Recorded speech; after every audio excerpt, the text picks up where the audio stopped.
Welcome, everyone. It's another episode of the Buck Stops here, and I, of course, am the Buck. I run this joint, the not in Hall of Fame.com, the Fictitious Athlete Hall of Fame, Fictitious Rock and Roll Hall of Fame, but of course, the United States Athletic Hall of Fame. And by the time you see this, there's probably going to be 2 more days maybe to vote on this.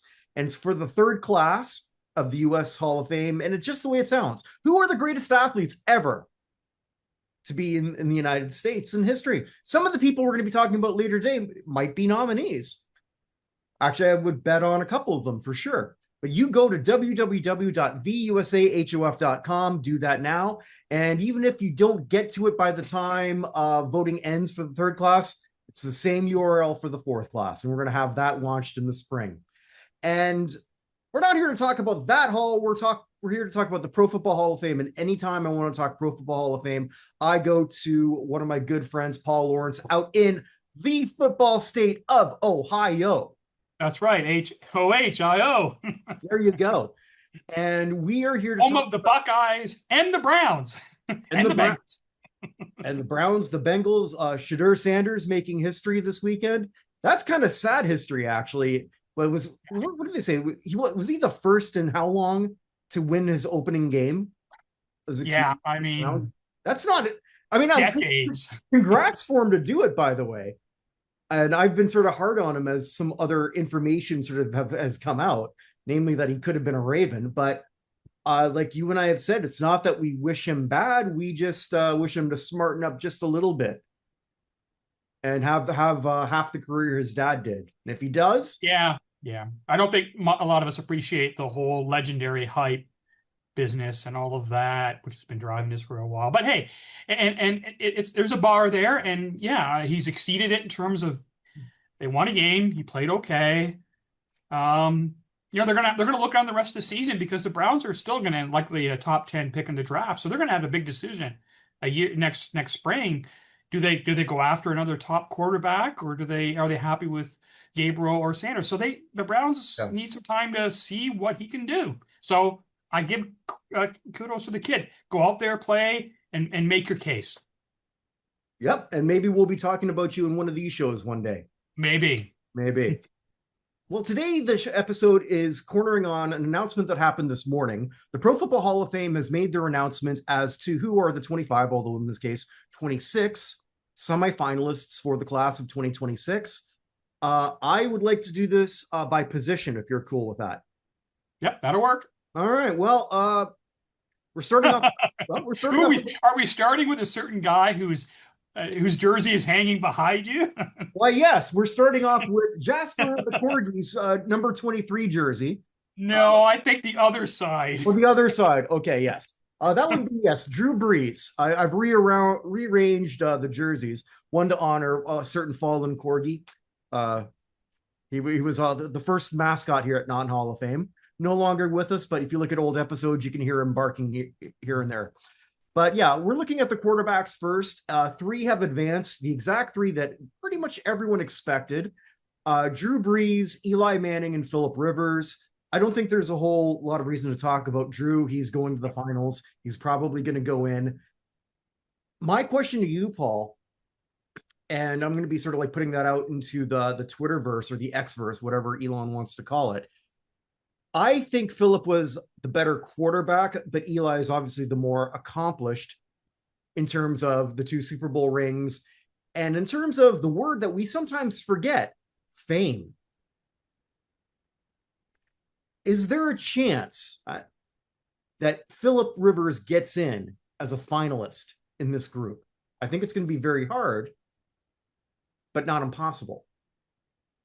No, I agree with you on that assessment. We're going to get into the numbers here, and you're going to realize how hard it's going to be for him to make that leap, especially as a first ballot. But he's a good example of this crossroads. You and I talked about this before, right? He's the first, I think, of the sequence of quarterbacks that we're going to see in the future who are going to come in with great season stats, some Pro Bowls, top 10 passing stats. So you check a bunch of boxes, but they don't have the Super Bowl. They don't have the top quarterback of their era, right? They don't have all the accolades, the MVPs and all pros and stuff. So this is new for the voters, but they're going to face several of these guys in the next 5 to 7 years on the ballot. Mhm. So it will be really interesting. His case is a little unique, and for the voters, first time to look at that. And I think you make a good comparison. I mean, you look at him side by side with Eli, and you can imagine 50 voters. There's probably going to be a range of opinions. We know that Eli made it as a finalist, but that was a very heated debate when they talked about the finalists, and he never moved any further in the process. So he has his supporters, but he has his detractors, and now you throw another peer quarterback and two guys, whose career intersected. It's kind of wacky, weird. Mhm. Um, and along with Brees, there's a kind of interesting whole backstory with three of them kind of tied together. So Absolutely. it'd be interesting to see how the voters start. Now they're forced to think about this as they cut down from the 26 to the 15 finalists. Eli had a great window last year as pretty much the lone quarterback. Now he's not even the best quarterback. Yeah, and it certainly helps at one of these high profile positions. If you're the only guy who's a semifinalist, if you're a quarterback or maybe one among a few running back or receiver, or even a big name along the defensive or offensive line, but if you're the guy at your position and you show up on the ballot and there's really nobody else who's a contender, that can really help move you along in the process, Hmm. especially a quarterback, running back, and a few others. So he had that last year. This year, maybe the dynamics change a little bit as these voters mark off their 25 names, sorry, their 15 names on the finalist ballot. Maybe it's a different equation for some of them seeing, well, wait a minute, Philip Rivers, did he have a better career, stats wise, impact? Maybe. It can Mhm. be an interesting debate. Of course, they don't meet, they just fill out their own ballots, but we're going to find out. Does he have enough to stay in that conversation to get into the 15, or whether Eli just grabs that spot, so to speak, for another year? Very interesting to see. Which is what I think will happen, but I'm not ruling it out. Uh, Whenever we talk about the semifinalists every year, generally, if you make it one time, there's, I'd say, between an 80 and 90% chance you're grandfathered in. Uh, as we're going to our next position with the running back, we saw somebody who fell off, and I'm kind of fascinated by that one. I really want your take. Ricky Watters was entering year 20, and we're all big fans of Ricky Watters at notinhallofame.com. We've debated him quite often. I think we all loved his, still love when we look back. I mean, it's not that he's left us at any point, but just especially the dual, just being a dual effort running back. There's not a lot of those, and like we saw last night, and we're probably going to talk about that with the seniors, how they were all gushing over Roger Craig. Well, here was his contemporary. Right. Uh, Roger should probably be in the Pro Football Hall of Fame. We're going to talk about him a little bit later. Ricky Watters was maybe slightly below that in terms of what he did, but there was a lot of Roger Craig in him, and somehow he fell off. The two who are remaining, one we knew would be here, and Frank Gore.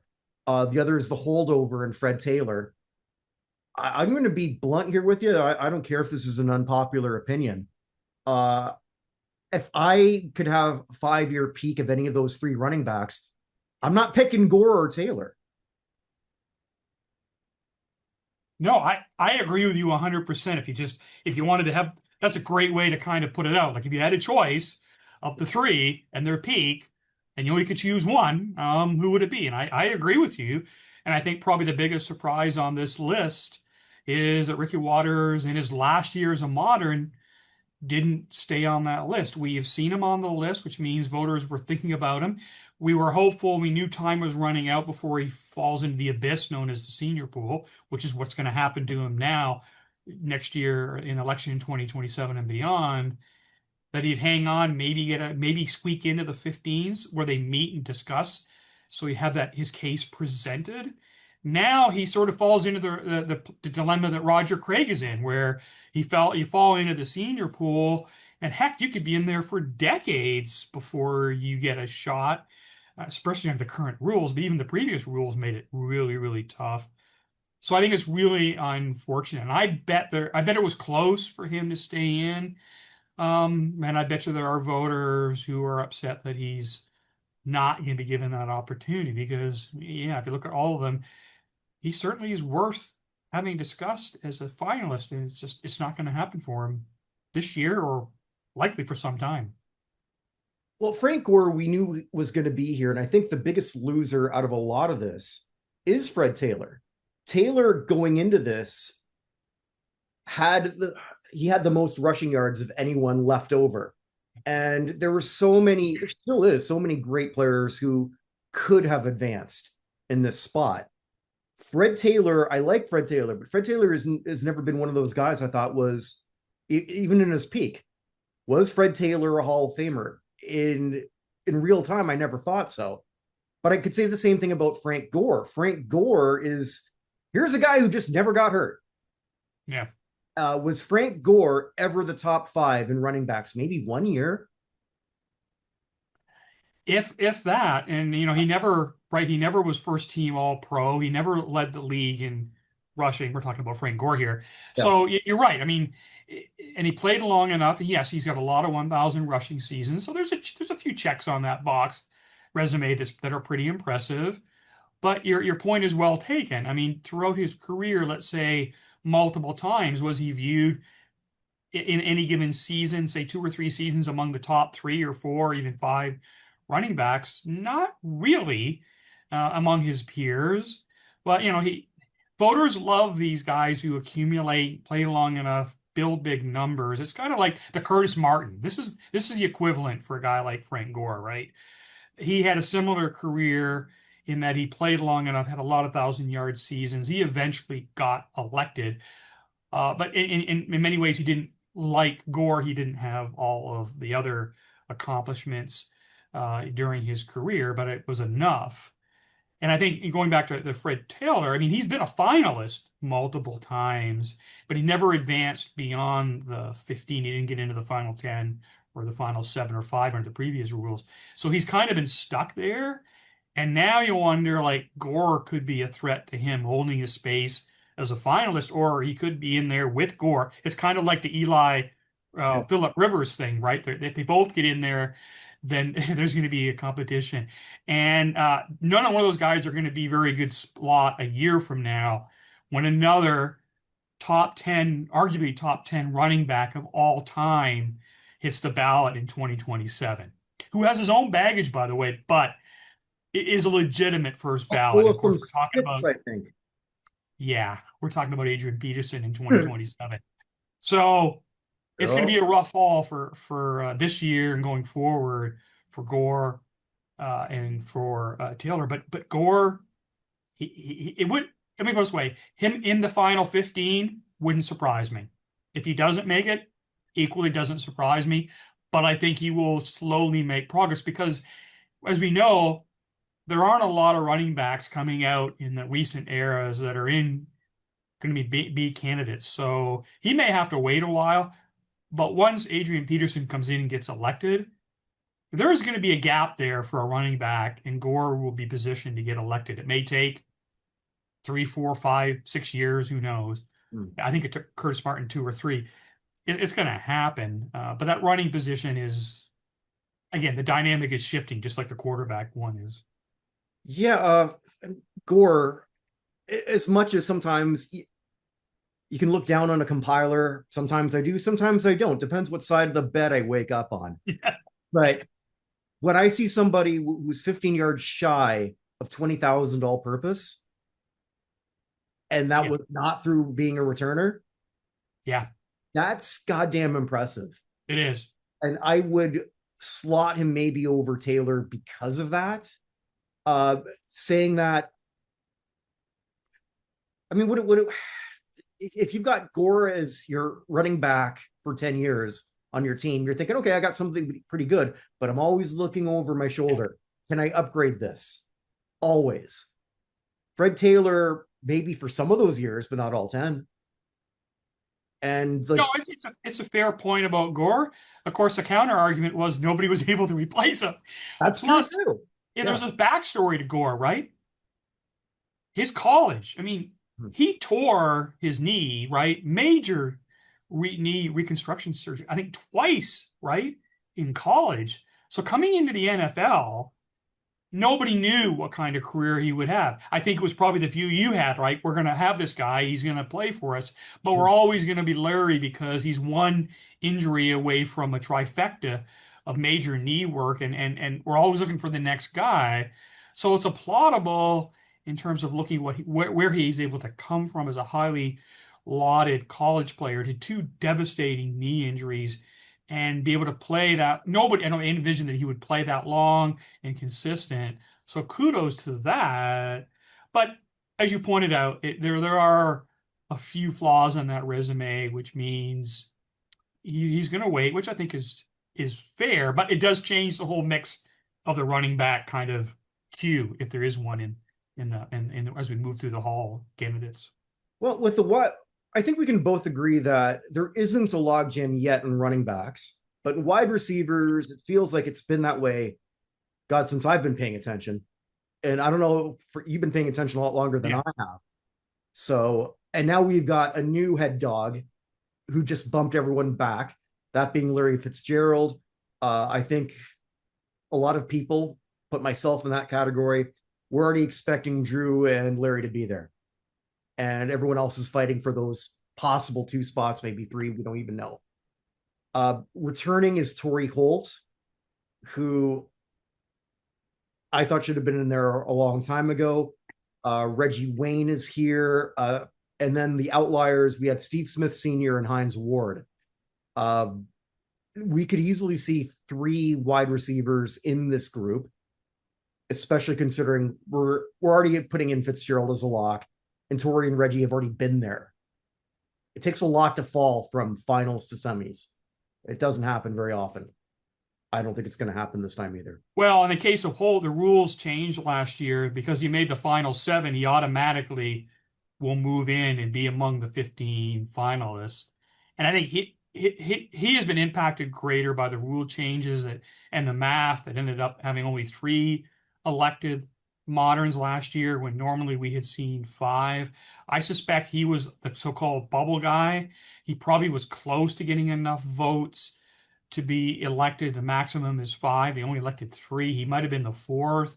And now he's facing Larry Fitzgerald leaping over him, which means I can't see a class, even if it is optimistically, even if we get 4 moderns, which is possible, I find it hard to believe that 2 of them are going to be wide receivers, which means Holt will probably go as far as he has in the last recent years, top 10, and last year top 7. He'll probably go that far again and then have to wait. And you're right. The voters love receivers, and ever since the 2000 era guys started showing up on the ballot, they've been advancing a bunch of them. It's been, semifinalists and finalists with a bunch of receivers that don't. The voters have challenged kind of separating them out.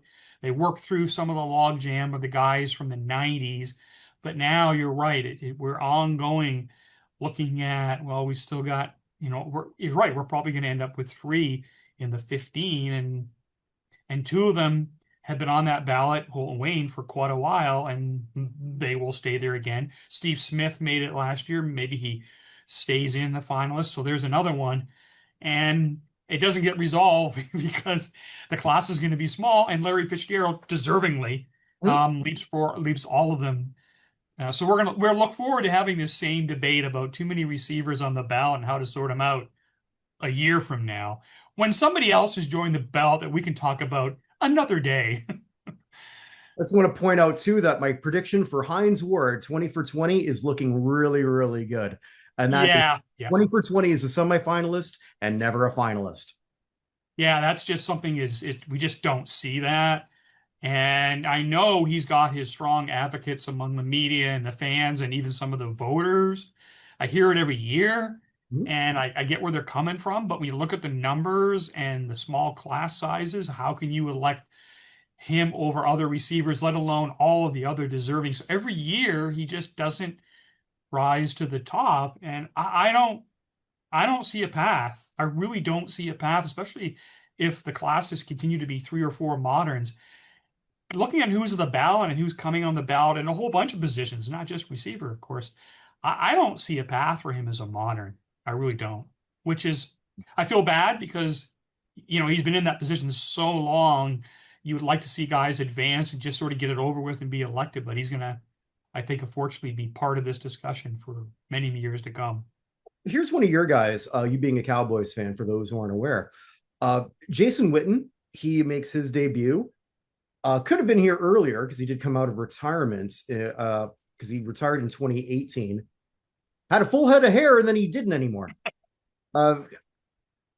Guys, we don't care anymore. Yeah, you go in the broadcast booth and suddenly I got hair, and then you're out of the broadcast booth a year later. I got no hair again. No, nobody gave a crap. I don't know why you felt the need to do that. I mean, Jason Kelce is doing very well as a broadcaster, and he's not exactly known for his good looks. Neither am I, but that's neither here nor there. But Witten's got the stats. Not a flashy tight end, but he has what you need. He's a good guy. He's got the character going on. He's got the association with one team. Antonio Gates getting in last year sure as hell helps. Yeah. I could see him squeaking in the finals. I don't see him getting in this year, though, on year number one. I agree with you. I mean, Antonio Gates, who I think many would agree had a better career, is better viewed as a top 10 tight end of all time. He had to wait a year. He was not a first ballot. And as soon as you see that, people who are like, Witten's going to be first ballot, I'm like, no, that ain't happening. If they didn't put Gates in, it's pretty much the same group of 50 voters. There's some changes there. That's not going to really change anything. He played in an era that overlapped with several great tight ends, a few that are in the hall, like Tony Gonzalez and Antonio Gates. Gronk is coming up very quickly on that ballot in that mix. So I think Witten is where he will need to be. I think because he's the only tight end, and actually, if you look at the numbers, this group is heavy on offense, but still, I think given the inclination of the voters to look at quarterbacks, running backs, wide receiver, I would be a little bit surprised if he wasn't in the 15, because I think that's where he will be queued in, so to speak. And then with Gronk coming on the ballot a year from now, right. He may sit in that spot in the 15 for 3 or 4 or even 5 years, but I don't think that's out of the norm. I don't think it reflects anything. One of the times that I actually went to the enshrinement years ago, I think it was maybe when Emmitt Smith was enshrined. I actually got tickets to sit on the floor for the first time. And if I have my memory right, the Cowboys were playing in the Hall of Fame game that year. And partway during the ceremony, they all came in and sat in seats on the floor. And one of the guys that walked right by me to sit with his teammates to hear Emmitt Smith's inauguration speech in Canton in August was Jason Witten, which I thought at the time was, well, maybe he'll hear me on that stage one day. And I think he will be. Well, the offensive linemen, here's some nice surprises. Although centers need not apply, another prediction I've made looks like it's going to happen. I said 2 years ago, maybe 3. Right or wrong, Jason Kelce will be the next center in. Well, that's looking a little bit better. I thought maybe a little bit of emotion might have helped Nick Mangold this year, but that wasn't the case. Willie Anderson's returned, Jari Evans returned, Marshall Yanda returned. 2 people, well, one person we've never seen here before, which is fantastic. Lomas Brown. Yep. It's really good to see him here. There's not a whole lot of time for him. So how many more years does he have left? I think only 2. Yeah, so him and Richmond Webb, although Webb has been in here before, I would be remiss if I didn't sort of give a shout out to our friend out in France, our friend Dan the Man, who actually does a podcast with Richmond. And Dan put together a phenomenal video package on Richmond Webb's case. I hope that a lot of the Pro Hall of Fame voters have seen it. I know some of them have because they're on it. And that was narrated by our good friend Jack Silverstein. Yes. Yeah. No, it's great. It's great to see that because I'd have picked him over my voice too, but that's I think so. Yeah. No, we're all excited about that because Richmond Webb's time is running out. He's only got a few more years on the ballot. If you don't make a move quickly and be a semifinalist, and maybe he can fit into that final 15 and get discussed this year. It's really tough if the voters wait too long, and if somebody's never been a semifinalist and they're into that year 19, year 20 and the eligibility, and they're not, and if they do make a final push to the final 15, that gets really dicey. It didn't work for Albert Lewis. The voters waited too long, pushed him hard, got him as a finalist, as a modern, but he didn't get elected. Then he fell into the senior pool. We talked about that a bit. So kudos to all, and he's well deserving. Webb is. Let's cross our fingers that there's room to squeeze him into 15 in year 19, so that discussion starts, and that a year from now, if he doesn't get elected this year, which I think is he's not going to do, but if he moves on to the queue, that puts him in a much safer spot, at least to have a shot at this. Lomas Brown, I think he's also, but maybe he doesn't get any further, but at least he's gotten this far. And we have So the it's board tough. on his last year, Steve Wisniewski. Yeah, which is exactly what I was just talking about, right? It's good to see him there, but man, the cut down from 26 to 15 is brutal. And he has no other shot after this year because he falls in the senior pool.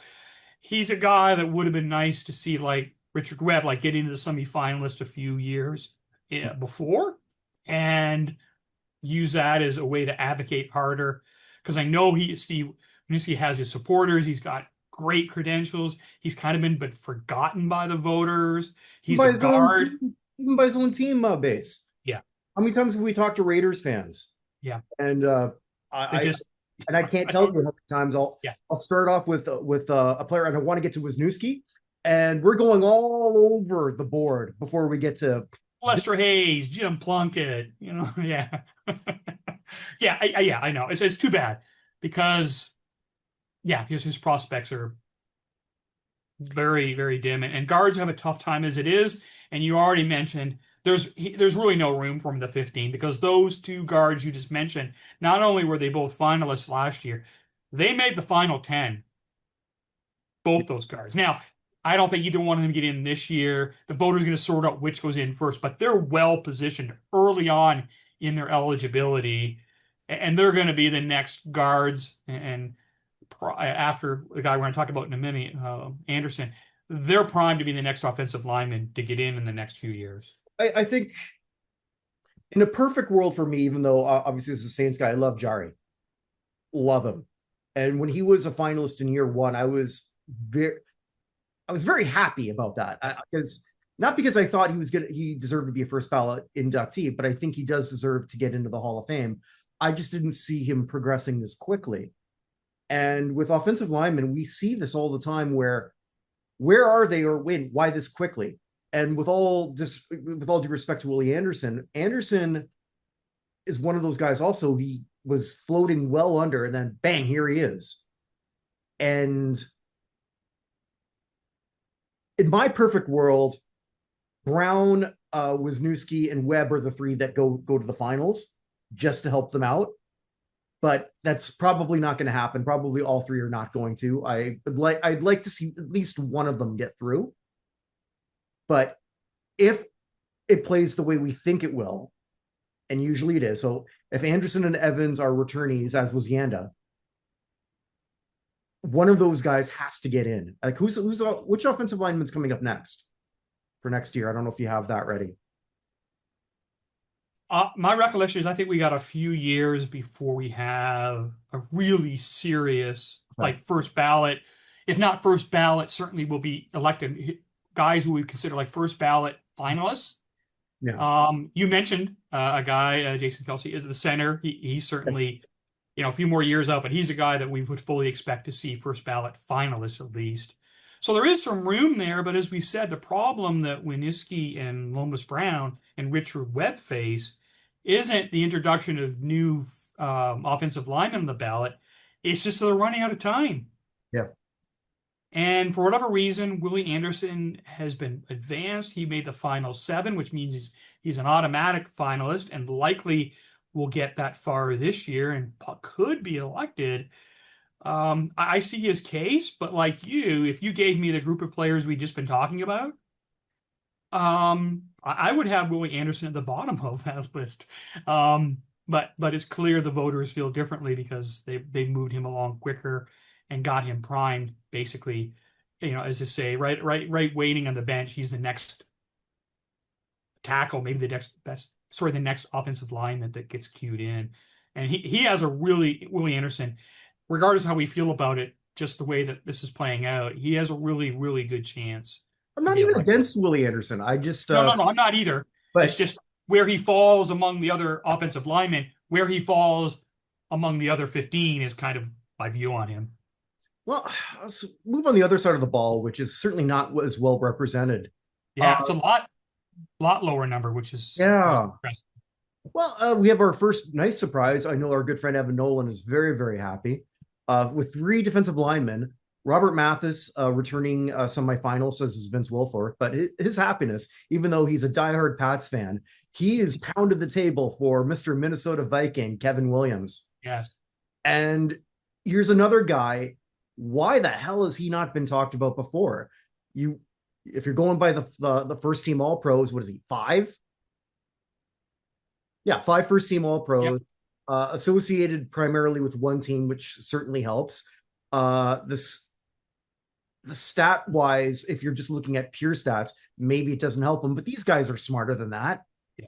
So they know that he was there to be a wall, and you've got two people that have to take care of him. And that's why he was. And yeah, I know it was the Williams wall. Let's be blunt. He was 1.5 walls. Kevin Williams was that good. The only scandal, yeah, he was on that boat. He didn't organize the boat. Leave him alone. Look it up, guys. It's actually Look it up. But we're not going to go. Yeah, he's one of these guys we've talked about repeatedly in our group. It's a real mystery to us. Yeah. Why? Okay, maybe there's a good reason why he hasn't been elected yet, but he wasn't going anywhere in the process. He wasn't getting to these critical stages of the 25 semifinalists, let alone into the final 15. And if you just looked on paper and took the name away and looked at it, you go like, yeah, this guy he should at least be a semifinalist. He should be in that mix for a number of years. And it was almost like he didn't exist to the voters. I don't know why. So that was, I think, for me, one of the best positive results to see, because until you get this far, you are kind of forgotten. Now that he's here, no, granted, they're not meeting to talk about these 26, but he's there, he's on there. People are going forward in that position, he's going to be thought of. And until Aaron Donald pops up on the ballot, he's got a chance to move up and along in that process. And rather than just continue to be a forgotten man who, for some bizarre reason, all those accolades hadn't got him anywhere. But kudos to see the voters acknowledging that he deserves to be in the group and start moving forward. And I love Mathis and Wilfork, but I got Kevin way higher than those two. Yeah, a lot of people do. Yeah. The only person I want to mention who didn't make it here again, Simeon Rice, because I've mentioned before, usually when you're a semifinalist, you get to come back. Simeon was twice, I believe. Mm-hmm. And hasn't been here since. I think the last time was 3. I could be mistaken. Sounds about right. Yeah. It's been recent. So it's very interesting to see how, for whatever reason, he's not here. Don't quite know why, but maybe just a numbers game. Maybe he just got squeezed out by the fact that there are a lot of offensive players on this ballot, that there are other defensive linemen.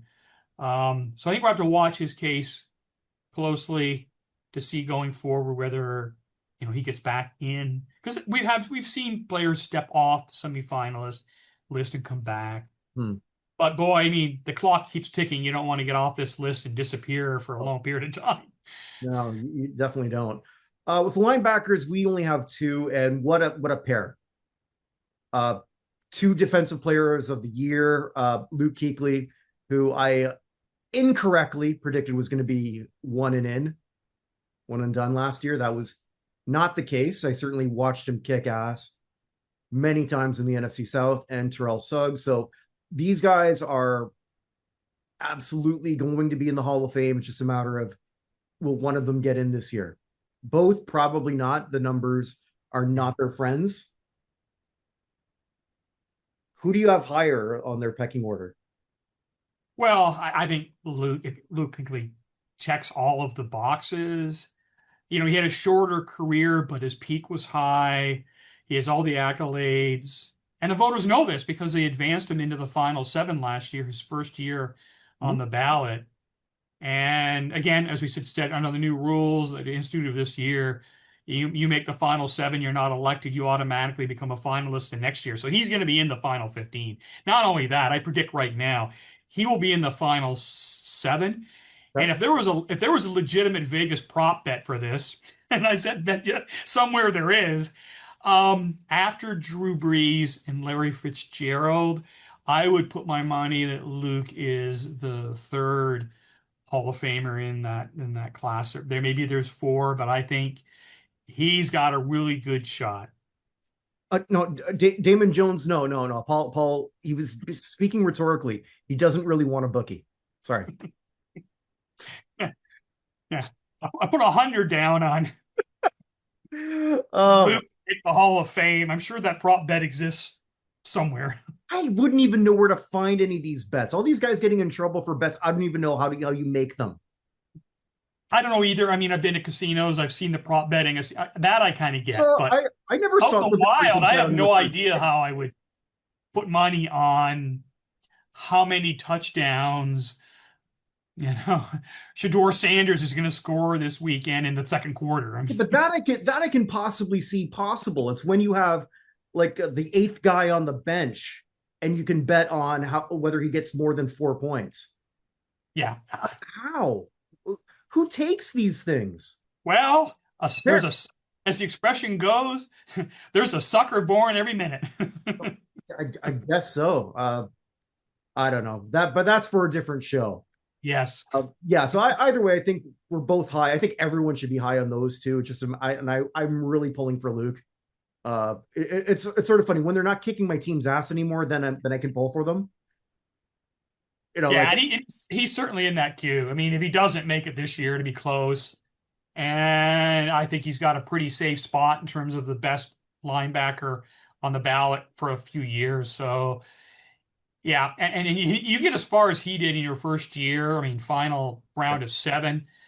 You're not going very. You're just sitting there waiting for the right slot. And granted, if they had elected five last year, like they had in the last previous 20 plus years or so, then I suspect like Holt, he would have been among that group. It just didn't happen. Maybe Adam Vinatieri makes a move. But at any rate, he's in that queue, and so. But I suspect they're going to elect a class of three or four. He's going to be in that group, I think. I hope so. I hope so. Well deserved. We have just two more positions to look at. The defensive backs, Rodney Harrison, Darren Woodson, and I bring those two up first because I put them on a class below somebody who does have the character issue. And I think that might have cost him a little bit last year. That's Earl Thomas. Earl Thomas was an absolute beast. Maybe he didn't get as much of the press love that he probably should have, partly because that's just not who he is, partly because Seattle just had a lot of great characters, partly because they should have won 2 Super Bowls, but that's neither here nor there. Marshawn Lynch could have been on that I think list. you might have hit on something there. Well, I mean, like, it's funny. We were talking about running backs and those ones who I would want. If I wanted one guy for one play out of all the people who were eligible this year, it's Marshawn Lynch. And Yeah, look, I yeah, don't think that's my first, second, third, fourth, fifth. He's my top 10 choices, period. But again, neither here nor there. Earl Thomas to me is an obvious Hall of Famer. His career did not end particularly well, but it didn't exactly end in a way that, you know what, this guy was a problem his entire career. You can't say that. That wasn't the case. I just wonder whether he's caught up, and we've talked about this before because it's been an ongoing issue, although voters, to their credit, have really fixed a lot of this problem in the last decade. They ignored safeties for many, many years, That's and we started to see a turnaround. We've got moderns being elected, and Ed Reed and Tony Paramatta, and then seniors. We've seen guys like Cliff Harris and Kenny Easley, rest in peace, being elected at the safety position. So we started to see a turnaround there. And so I think that's less of the issue. I think maybe the guy we're going to talk about here in a moment is probably quasi blocking his Thomas's move forward. But he's a guy who, again, he's kind of in a holding pattern here as a semifinalist. But he's queued up all decade, multiple All Pros, has a Super Bowl ring. Mhm. He's going to get in. It may be a longer wait than Earl thinks or many fans think it should be. Mhm. Yeah, and they are all safety, so that does sort of like play or negate, a prior issue. It's my other wild card. I guess we'll just bring him up now. I don't consider him a wild card. I thought he was going to get in too. I had him in Kuechly in last year. Adam Vinatieri, and who, yes, place kickers. I don't say it's next to impossible, but you better been remarkable in an all decade. Well, he was. He's an all century. Yeah. And he's got the clutch moment. Yep. What more do I need out of a place kicker? He ticks every single box. And if there was a box that he doesn't tick, he could put it right through it. He was just that good. Just that important. Longevity, compiled. If you go by that, accurate, you go by that. Again, that where do the Patriots not have a dynasty if he doesn't put it through that snow that day? Well, he did. Yeah, I think if we take a step back real quick about the safeties just for a minute, Oh, sorry. because we didn't really talk about Darren Woodson so much as well as Harrison, but I think that's where Earl Thomas finds himself. Is there's three of them. Harrison and Woodson have been finalists. Woodson has made the final 10 the last couple elections. He only this after this year, he only has Woodson, that is, only has 2 more years on the ballot. Just like the voters moved Eric Allen up a couple of years ago and then elected him last year when he was in his 19th year as a modern. I think that's the quote unquote plan voters are looking at for Darren Woodson. So whether it's this year, I think he has a shot, but again, the classes are smaller, it makes it tougher. I suspect that he is queued up to be elected the next couple of years, and him off the ballot then will move both Rodney Harrison and Earl Thomas further along and get them moving. It's not a log jam, but there's just somebody standing in front of them that the voters have moved ahead and kind of quasi blocking them from going because there's only 15 finalists. So there's that. But you're right. I mean, I think a lot of us would not have been surprised if Adam Vinatieri was elected last year. I believe, correct me if I'm wrong, was it Jan Stenerud was the first ballot, or was it Morton and Morton Anderson was not recently. We have a precedent for a first ballot kicker, and there's only a few kickers in the hall to begin with. So we thought that would be the precedent. And I know we've talked about this, but the numbers caught him, right? Again, a class of 3. If it was a class of 5, I really think last year it would have been either Holt, Luke, or Adam Vinatieri would have filled the class of 5. But we only got there would be some split voting. They didn't get the 80%. So none of them made it. Only 3 of them got elected. But he got that far as a first ballot. He's going to get that far. Again, he's an automatic finalist. He's going to get to that final 7.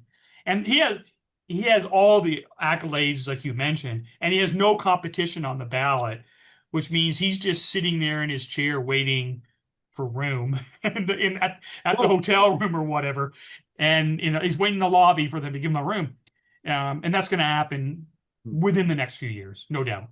And if for whatever reason he's still there for a decade, he's still going to be alone there. The only guy who could have joined him, well, he's in a different type of room. Sorry. I know who you're talking about.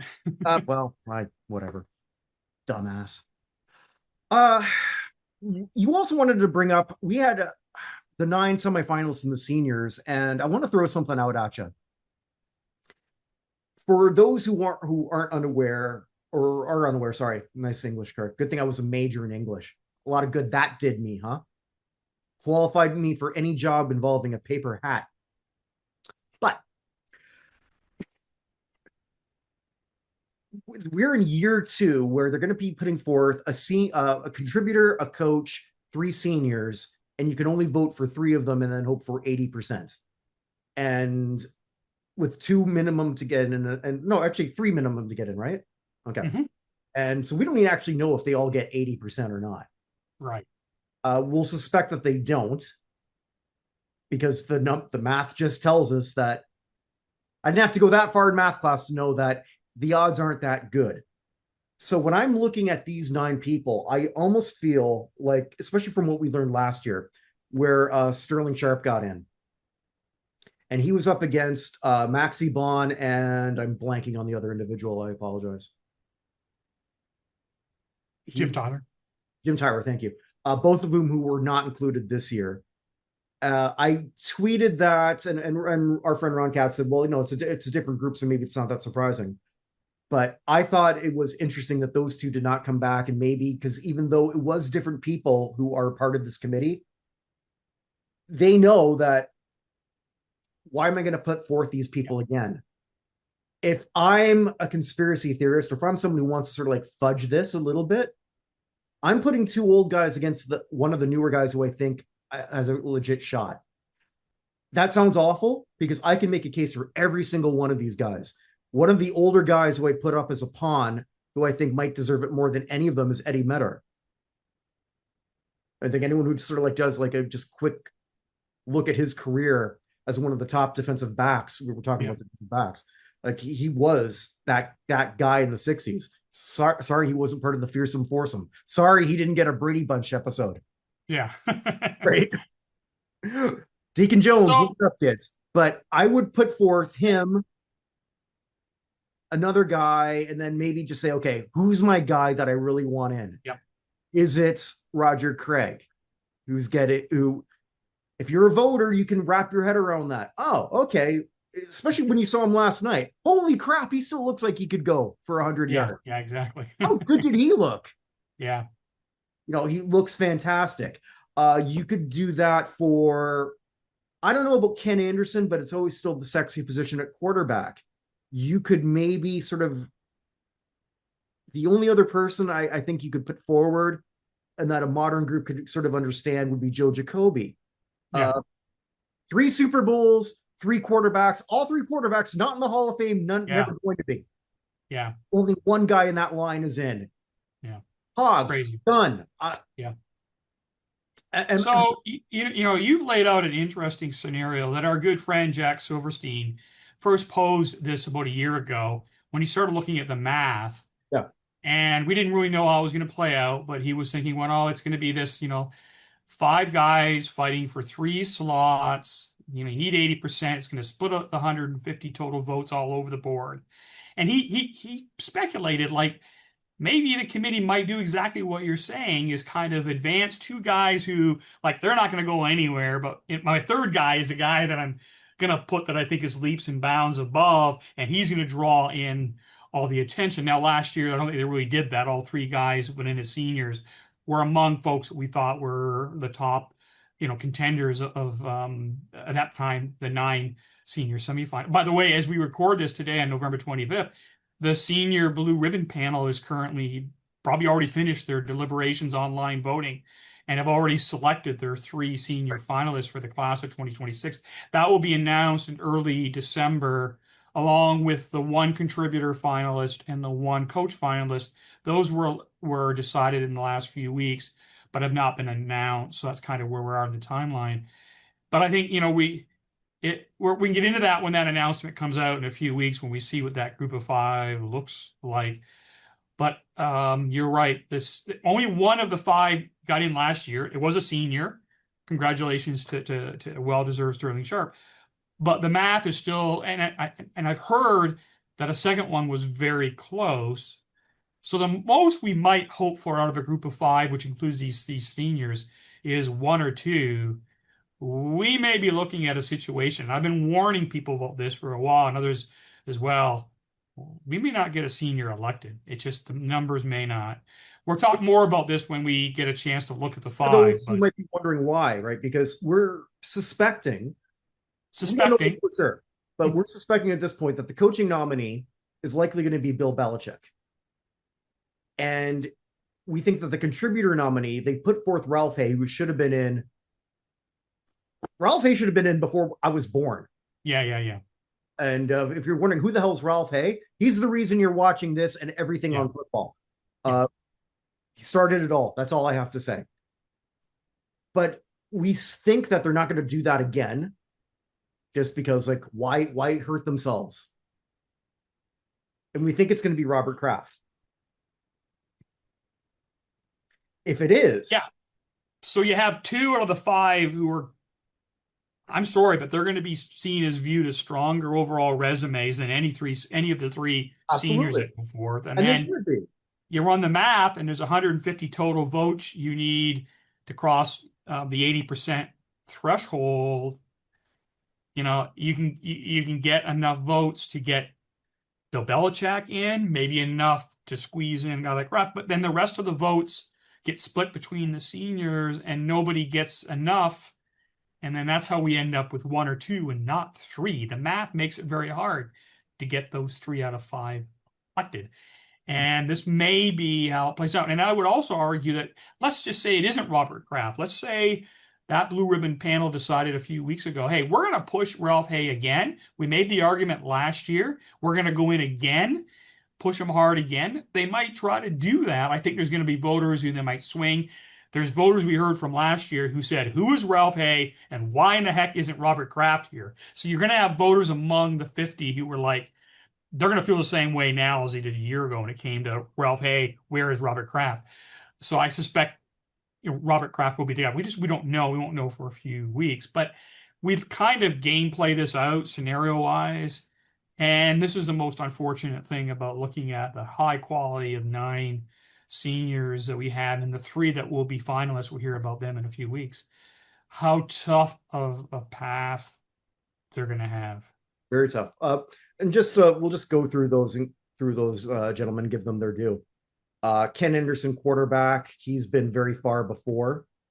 Yeah, he's been on the radar. He's been a semifinalist. He's been considered a lot formally before we saw these vote downs, which is relatively new from 25 to the 9. So he's on the minds of the voters and on the members of the committee in terms of someone that people have thought about for quite some time. Roger Craig, who we've talked about before, Yep. he actually was, I believe he was a finalist. Yep. And has a lot of advocates, a lot of media focus, a lot of peers, a lot of support. So if he shows up as a senior finalist among the 3, he's a good contender. Well, yeah, also too, I mean, like when you talk about those dual threat backs, Yeah. his name keeps coming up. We saw that last night. You can't. He wasn't the first and he wasn't the last, but he's in that small group of historically the dual threat guys. And played for a high profile dynasty, has a Super Bowl, was a major player on some of those teams. A team which, by the way, is in many people's view underrepresented in the Hall of Fame. That is the 1980s 49ers. People might think that's appalling, but compared to some of the other dynasties, they're underrepresented in some ways, and he would be certainly well deserving if the math and the path is there. That's the tricky faces, like as does Ken Anderson. Henry Ellard, an excellent player, but it's not going to be his time. The fact that it took Ellard this long just to get here, but I don't have any reason to think that he's going to be one of the people pushed forward. Another previous finalist and actually 6 times modern finalist, LC Greenwood. Some people say the Steelers are overrepresented. Yep. That's probably the big that's the big negative push so on his. How about this? We swap him for Lynn Swan. I'm just saying. Not a bad idea. Yeah. Joe Jacoby, who I think has a really good case. Eddie Medor, who unfortunately, his career began in 1959. Yeah. That makes him the oldest person here. That shouldn't be a negative. Unfortunately, let's be blunt, it is. And he's no longer with us, which makes it harder to keep his name in the conversation. Yeah. Stanley Morgan, mild surprise to me. And there's no way they're going to put in 3 Patriots like that. It's just no. Steve Tasker. Interesting. What that interesting, means? But I'll say this: he never made it. He never made it further than a semifinalist as a modern. the voters, the full 50 who pick that list, are also going to be the 50 who decide if he were to be selected as a senior finalist. They've already kind of made their decision as a group on him. So putting him forward as a senior finalist would seem to be, and no offense to anyone in Steve Tasser, but I think that's just not going to work. Unless they're doing this collectively and they're putting him as a lame duck, like I'm proposing. It could be, as they say. I don't Jack know. Silverstein says that's a strategy they should be. There's 9 people on that committee. That could be the group think. Their second year into this process, they might be thinking along this lines, like let's mix things up because we got one guy in last year, but it didn't work out for the others. And we know what we're facing possibly with Belichick and Robert Kraft.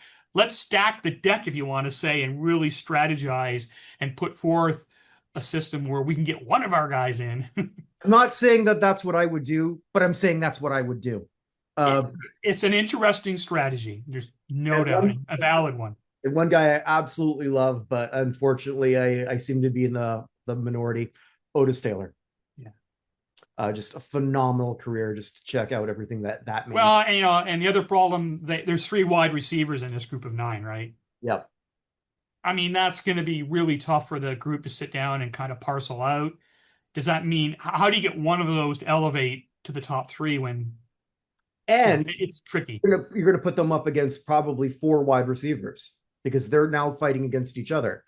And some things just may not, especially for some of the younger voters. And again, I always feel like I'm picking on a couple of them. So I'm not going to say the people who I'm thinking of, but there's definitely some people in that group of 50 where they're, because they wanted to shake some things up. And I don't think they have enough time in their life to actually dedicate towards this. And I think that's a very good politically correct way of saying it's not that I think they're necessarily unqualified. It's just that they've got a lot on their plate already. Yeah. I don't know that they've got the time to really, you work in football. You also work in some cases, other sports. You've got to be entertaining. You've got a bunch of other things that you've got to do. How much history knowledge do you have time to do, especially when you've got to learn everything about a certain sideline gig? I guess I sort of did out who I'm sort of like pointing at, but no, it's true. Yeah. There's 50 of them. Vast majority are full-time media folks, so they have year-round jobs. Many of them football only, but like you say, many cover other sports. Some of them are authors and historians on the side, so they have a bigger, longer perspective of things. But many of them are like, no, they're just focused on whether they're a national media or whether they're a local media covering an NFL team. Those guys are pretty busy almost year round because the NFL ain't just a 17-week season with playoffs. There's a lot going on, and so much so that many of them struggle to make that's why the group will meet virtually as 50 in January. They can't even logistically get them all in one room in January now because they vote a few weeks before the Super Bowl. Because these guys are in the middle, most of them, of covering playoffs for their team or the national media. And then when they come to August, most of them don't even go to the ceremony. And people go like, why wouldn't you? First of all, they got to pay their own way. Second of all, they're like, you realize it's preseason around the league, and I'm doing my training camp every day in my team, or I'm a national writer and I'm jumping around all these places. So these folks, as much as we would like them to spend more time and energy, and probably a few of them, or at least learn more about the history of the game, it's a volunteer gig in which one of them once said, I don't get much out of it until people don't like what happens, and then they make me the whipping boy, even though I'm just one of 50. There's no win-win for a lot of these guys because it's they're given this sort of profile and like your fault that so and so didn't get elected. They hear that a lot, apparently. I think we have. Yes, we have. With that, I guess we'll bring this to a close. Paul, where can people find you on Twitter? So you'll find me under Pro Football Hall of Fame Paul Guy, and I post regularly updates of what's going on. And we're at the tail end of a very busy election season that started in September, and we're getting closer and closer. A couple of things for people to watch coming from us, but also in terms of the election timeline. As I mentioned, in early December, we will see the list of the group of 5. I refer to them, the finalists, the 3 seniors, the contributor, the coach. I think it'll be announced on December the 3rd, the hall is said, so we'll see that. And then typically right before the new year, we will hear about who are the 15 modern candidates, and that will set the cue for the election. That group will then go in front of the full 50 members in a virtual meeting held in mid-January. As we said, maximum 5 of the 15 moderns, but more likely 3 or 4. And of the other group of 5, maximum of 3, more likely 1 or 2. So we're looking at a class that might be 4 to 6-ish. And then we sit and wait. Nobody knows, including the voters, when they put their ballots in that January meeting. The Thursday on the NFL Honors Show before the Super Bowl, we will find out about the class of 2026. Finally! Absolutely. And final election thing, www.theusahof.com. We've shattered our previous vote record. So we're really excited about that. And the media don't get to vote. The fans get to vote. Media can vote too. You're just voting the same power. That's right. Yeah, absolutely. Actually, yeah, we've the thing that I'm really excited about too this year is in the first 2 years, the athlete votes were dwarfing the contributors and the coaches. Not nearly the same this year. So like we're getting just, I mean, you can't vote for as many, but I mean, like we're seeing very high turnouts for the coaches and contributors.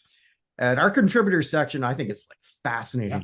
Like we've inducted, or you've inducted some people who are not in the regular halls of fame. We've got Frank Zamboni in. The Hockey Hall of Fame has not done that.